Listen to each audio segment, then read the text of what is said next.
అండి, అందరికీ నమస్తే. Welcome back to our channel Sunitha Talks. అందరూ ఎలా ఉన్నారు? బాగున్నారా? నేను చాలా బాగున్నాను. మీ అందరూ ఎలా ఉన్నారు? ఏం చేస్తున్నారు? కామెంట్ చేయండి, అస్సలు మర్చిపోకుండా అనమాట. ఎగ్జాక్ట్లీ ఫ్రెండ్స్, ఈరోజు మన వీడియోలో అయితే ఏంటంటే, ఎవరైతే నిన్ను వద్దని వదిలేసి వెళ్ళిపోయారో వాళ్ళకి పిచ్చెక్కి జుట్టు పీక్కునేలాగా చేద్దామా మనం? చెయ్యాలి కదా మరి. మీరు నిజాయితీగా ఉన్నారు, హానెస్ట్గా ఉన్నారు, చాలా సిన్సియర్గా ఉన్నారు. అవతల వాళ్ళు కూడా మీకు అట్ ద సేమ్ టైం అవే మాటలు చెప్పారు. బట్ ఈరోజు మిమ్మల్ని అవాయిడ్ చేసి, మిమ్మల్ని మోసం చేసి, నిన్ను బాధ పెట్టి వేరే ఆప్షన్ చూసుకొని నీకు ఇలాంటి సిచ్యువేషన్ తెచ్చిన వాళ్ళకి పిచ్చి పట్టించాలి కదా. సో అదేంటనేది నేను క్లియర్గా చెప్తాను. కాకపోతే చిన్న రిక్వెస్ట్ అనమాట, కొత్తగా వాచ్ చేసిన వాళ్ళు ఎవరైనా ఉంటే మన ఛానల్ సబ్స్క్రైబ్ చేయండి అండ్ దాంతో బెల్ యాక్టివేట్ చేయండి. శ్రీ వరాహిదేవి ఆశీస్సులతో జ్యోతిష్యం చెప్పబడును. వాట్సాప్ ద్వారా పంపే మీ యొక్క పేరు, ఫోటో, హస్తరేఖలు చూసి పరిష్కారం చెప్పబడును. కుటుంబ సమస్యలు, ఆరోగ్య సమస్యలు, ప్రేమ సమస్యలు, ఆర్థిక సమస్యలు, గ్రహదోషాలు, ఇంకా స్త్రీ పురుష వశీకరణ చేయబడును. మరి ఏ ఇతర సమస్యలకైనా పూర్తి పరిష్కారం చెప్పబడును. వశీకరణ స్పెషలిస్ట్ గురుస్వామి గారు. వెంటనే సంప్రదించండి. Cell number 9247720344. ఫస్ట్ మీరు ఏడవటం ఆపేసేయండి. ఎమోషనల్ స్టేటస్లు పెట్టుకోవటం కూడా మానేసేయండి. చాలామంది చేసే పొరపాటు ఇదే అనమాట. వాళ్ళు ఏడుస్తున్నారు, ఓకే బాగానే ఉంది. వాళ్ళు ఏడుపుని ఎవరికైనా చూపించాలనో లేకపోతే సో వాళ్ళ ఫీల్ని గుర్తు చేసుకోవటానికో మరి స్టేటస్లో పెట్టుకుంటూ ఉంటారు. వాళ్ళు ఎమోషనల్ అవుతున్నారు అని చెప్పేసి. బట్ అది చెయ్యమాకండి. ఇంకోటి ఏంటి అంటే, మీరు ఆన్లైన్లో ఎక్కువగా ఉంటున్నట్లయితే కొద్ది రోజులు ఆన్లైన్లో నుంచి మాయమైపోండి. సోషల్ మీడియాలో ఉండొద్దు. కొన్ని డేస్ అనమాట, పర్మనెంట్గా నేను చెప్పట్లేదు, బట్ ఫ్యూ డేస్ మీరు మాయమైపోవాల్సిందే అనమాట. సో ఎక్కడ మీరు వీడియోస్ కానీ, స్టేటస్లు కానీ, పిక్స్ కానీ ఏమీ చెయ్యొద్దు. జస్ట్ సైలెంట్ అయిపోండి కొంచెం, ఓకే. అలాగే అవతలి వాళ్ళు ఎవరైతే మిమ్మల్ని చీట్ చేసి పోయారో వాళ్ళ టెక్స్ట్లు, ఐ థింక్ టెక్స్ట్లు కాదు సారీ ఏమంటారు, వాళ్ళ స్టేటస్లు కానీ, వాళ్ళకి సంబంధించిన ఏమైనా సోషల్ మీడియాలో పిక్స్ కానీ అప్లోడ్ చేస్తున్నా కూడాను మీరు కనీసం తిరిగి కూడా చూడొద్దు, పట్టించుకోవద్దు అనమాట అసలు, ఓకే. ఎక్కువగా మీరేం చేయాలి అంటే ఇవన్నీ పక్కన పెట్టేసి కొంచెం మీ పైన ఫోకస్ పెంచుకోండి. ఇప్పుడు దాకా వాళ్ళ మీదే కాన్సన్ట్రేషన్ చేసి వాళ్ళ మీదే డిపెండ్ అయ్యి బతికారు కదా, అలా బతికినందుకే వాళ్ళు మీకు చొక్కలు చూపించి వెళ్ళిపోయారు అనమాట. సో కాబట్టి ఇక నుంచి అయినా మీ మీద, మీ కెరియర్ మీద అండ్ ఫోకస్ చేయండి. సో కాన్ఫిడెంట్ పెంచుకోండి. మీకు ఐ థింక్ మీరు ఆల్రెడీ మీరు స్టడీలో ఉంటే స్టడీ మీద, మీరు ఒక జాబ్ చేస్తుంటే జాబ్ మీద, లేదా కొత్తగా ఏదన్నా ఒక పని స్టార్ట్ చేయాలనుకుంటే దాని మీద, లేదా కొత్తగా కొంచెం బయటకు వెళ్ళి ఏదన్నా కొంచెం ఫ్రెష్గా కొంచెం మనం చేంజ్ అవ్వాలనే థాట్ ఉంటే బయటకు వెళ్ళటం, ఇలాంటి వాటి మీద మాత్రమే మీరు కాన్సన్ట్రేషన్ చేయండి ఇక నుండి. ఇక అలాగే సెకండ్ వన్ వచ్చేసి, వాళ్ళ నెంబర్ని మీరు బ్లాక్ చేయొద్దు. మేబీ వాళ్ళు చేశారో లేదో తెలియదు, కానీ వాళ్ళు చేస్తుంటే చేసుకొనివ్వండి. వాళ్ళ చావనివ్వండి. కానీ మీరు చేయవలసింది, మీరు మాత్రం పొరపాటును కూడా వాళ్ళ నెంబర్ని బ్లాక్ చేయొద్దు. ఎందుకంటే మీ ఎదుగుదల, మీ హ్యాపీనెస్, మీ బెటర్ లైఫ్ వాళ్ళు చూడాలి కదా. చూసి కుళ్ళి చావాలి కదా.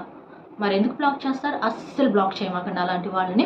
సో మీరు లైఫ్లో ఇప్పుడు అంటే వాళ్ళు అనుకునేది ఏంటి అంటే, నా కోసం ఏడుస్తూ ఉంటారులే, పడి చచ్చిపోతూ ఉంటారులే అని చెప్పేసి వాళ్ళు అనుకుంటారు ధీమాగా. బట్ అదెందుకు చేసి చూపిస్తారు మీరు? అది చేయకూడదు, దానికి రివర్స్లో చేయాలి అనమాట.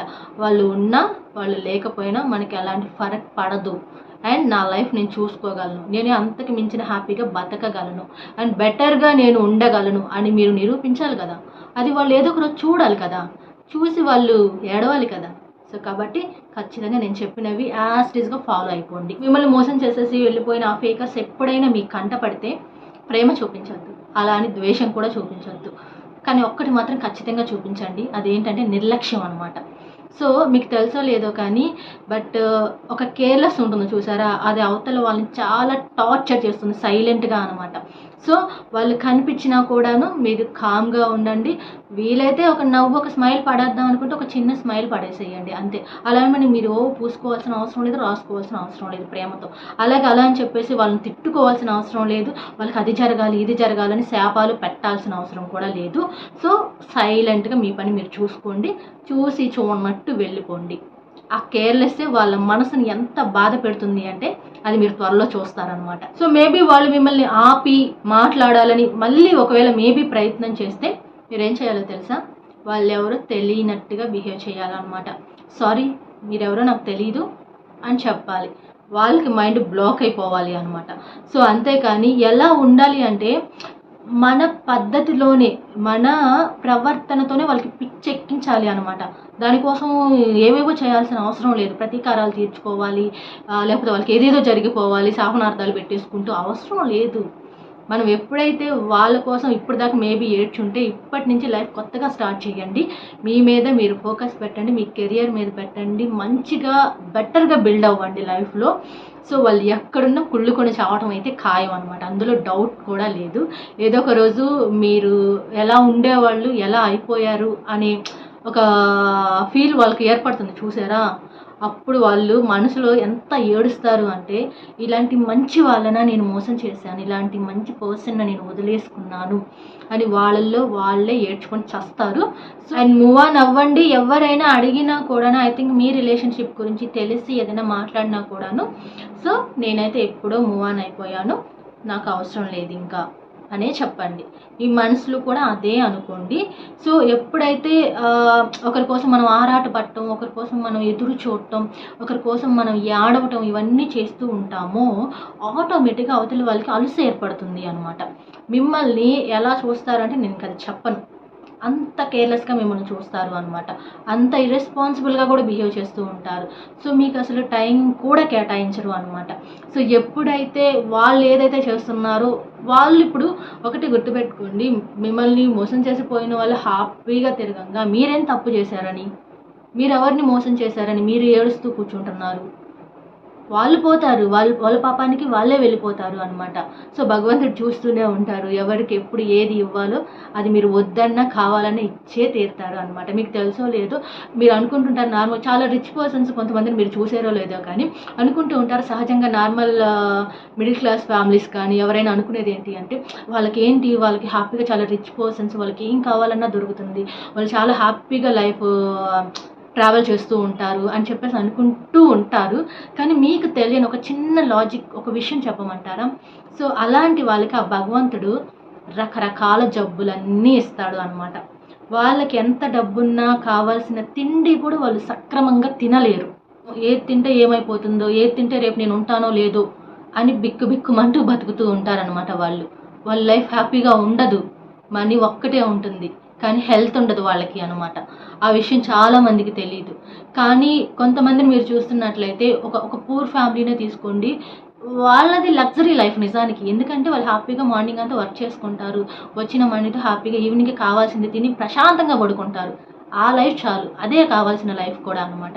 సో ఇక్కడ కూడా ఎవరో వద్దనుకున్నారో పోయారు అని చెప్పేసి ఒక వేస్ట్ ఫెలో కోసమో పనికిరాని వాళ్ళ కోసమో మీరు ఎఫర్ట్స్ పెట్టి అండ్ మీ లైఫ్ని స్పాయిల్ చేసేసుకొని కెరియర్ని రాంగ్ రూట్లోకి తీసుకెళ్ళిపోయి అండ్ ఇలాంటి పనులు చెయ్యమాకండి. సో మీకంటూ ఒక లైఫ్ ఉంది, సెల్ఫ్ లా చేసుకోండి.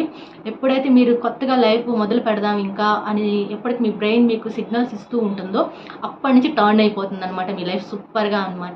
సో అండ్ నేను ఏదైతే చెప్పానో ఆ విధంగానే బిహేవ్ చేయండి. మేబీ మీ లైఫ్లోకి పోయిన వాళ్ళు మళ్ళీ వచ్చినా లేదా ఎక్కడున్నా సరే మీ డెవలప్ వాళ్ళు చూడాలి అనుకున్నా కూడాను నేను ఇప్పుడు చెప్పిన పాయింట్స్ యాజ్ ఇట్ ఈస్గా ఫాలో అయిపోండి.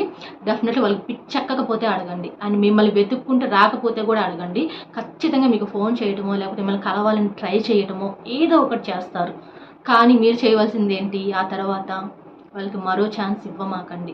ఆల్రెడీ ఇప్పటికే చాలామంది చెప్తూ ఉంటారు, మేము చాలామంది కనుక అది ఇష్టపడిన వాళ్ళకి గొడవలు అవుతున్నాయి, బట్ మేము మళ్ళీ ఛాన్సులు ఇస్తున్నాము. కానీ మళ్ళీ ఛాన్సులు ఇస్తున్నారంటే వాళ్ళు మళ్ళీ అది రిపీట్ చేస్తూనే ఉంటారు అనమాట. ఏదైనా ఒక మిస్టేక్ జరిగితే దాన్ని ఒకసారి 2 సార్లు ఛాన్సులు ఇవ్వండి, సరి చేసుకుంటారేమోలే అని చెప్పేసి. బట్ మీరు ప్రతిసారి ఛాన్సులు ఇచ్చుకుంటూ వెళ్ళారనుకో వాళ్ళలో మార్పు రాదు. ఇంకా అదే కంటిన్యూగా జరుగుతుంది, అదే గొడవ అవుతుంది, మళ్ళీ వెళ్తారు మళ్ళీ వస్తారు, ఇదే కంటిన్యూస్గా. ఇంకా మార్పు ఎక్కడ జరుగుతుంది? జరగదు. అలాగే నేను చెప్పేది ఏంటి అంటే వద్దనుకొని వదిలేసి వెళ్ళిన వాళ్ళకి ఇక ఆల్మోస్ట్ ఛాన్స్ ఇవ్వకపోవటమే బెటర్ అనమాట. మీరే కావాలి అనుకున్న వాళ్ళు, మీతో బతుకనుకునే వాళ్ళు, ఏం జరిగినా సరే తనే నా జీవితం అనుకునే వాళ్ళు చచ్చినట్టు మీతోనే ఉంటారు. ఏం జరిగినా ఉంటారు, ఏమైనా ఉంటారు. మిమ్మల్ని వదిలేసి పోను కూడా పోరు అనమాట. వాళ్ళ ప్రాణం అసలు ఒప్పుకోదు దూరం అవ్వటానికి. కానీ పోతారు చూసారా వద్దనుకొని, అలాంటి వాళ్ళని రానివ్వమాకండి. వచ్చినా మీ లైఫ్ మీరే రిస్క్ చేసుకున్న వాళ్ళు అవుతారు. సో వద్దని పోయిన వాళ్ళకి ఎలా బుద్ధి చెప్పాలో అలా బుద్ధి చెప్పండి. వాళ్ళు రావాల్సిన దారిలోకి వాళ్ళు ఆటోమేటిక్గా ఏదో ఒక రోజు రాని వస్తారు అనమాట. అండ్ నేను వీడియో ఏం చేస్తున్నాను, ఐ థింక్ మీ అందరికి ఇది బాగా యూజ్ అయింది అనుకుంటున్నాను. ఎలా ఉంది కామెంట్ చేయండి. కొత్త వాళ్ళైతే సబ్స్క్రైబ్ చేసేసుకోండి. ఇన్స్టా ఐడి, మెయిల్ ఐడి కూడా ప్రొవైడ్ చేస్తాను ఈ వీడియోలో కంపల్సరీగా. మీకు ఏమైనా డౌట్స్ ఉన్నా ఫాలో అవ్వాలనుకున్న ఇన్స్టాని ఖచ్చితంగా ఒకసారి లింక్స్ అయితే చెక్ చేయండి.